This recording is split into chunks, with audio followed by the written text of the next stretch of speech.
PD Perjuangan Provinsi Jawa Barat melaksanakan rapat DPD yang diperluas pada hari Senin 26 Juli 2021 yang dihadiri oleh pengurus DPD, pengurus DPC se-Jawa Barat, dan anggota fraksi PD Perjuangan Provinsi dan Kabupaten, Kota, serta kepala daerah dan wakil kepala daerah kader PD Perjuangan se-Jawa Barat, serta juga Ketua DPP PD Perjuangan, Bapak Insinyur Syukur Nababan.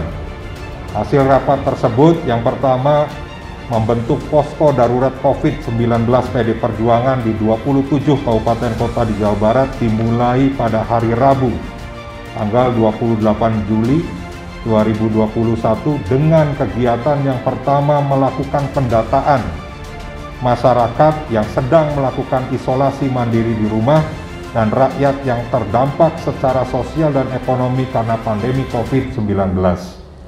Yang kedua, mendampingi masyarakat yang terpapar dan terdampak COVID-19 untuk mendapatkan pelayanan medis dan bantuan dari pemerintah. Yang ketiga, melaksanakan vaksinasi massal. Yang keempat, bangun dapur umum atau bekerja sama dengan warung makan skala UMKM untuk melayani pesan antar makanan kepada masyarakat yang sedang melakukan isolasi mandiri di rumah.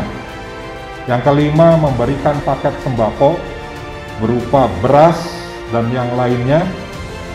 Yang keenam, di beberapa DPC seperti di Indramayu, Kabupaten Cirebon, dan Kota Cirebon melayani juga peminjaman tabung oksigen untuk masyarakat yang melakukan isolasi mandiri di rumah. Anggota DPRD fraksi PDI Perjuangan rela menyumbangkan gaji dan penghasilan mereka bulan ini sebagai bentuk kepedulian bagi warga terdampak COVID-19. Fraksi rela menyumbang mulai Rp30 juta per orang. Setelah anggota legislatif, instruksi ini juga berlaku bagi kader yang kini menjabat di jajaran eksekutif. Kegiatan lainnya adalah menyediakan makanan bagi masyarakat umum yang membutuhkan. Adapun bagi warga yang menjalani isolasi mandiri, bantuan akan diberikan dalam bentuk paket sembako.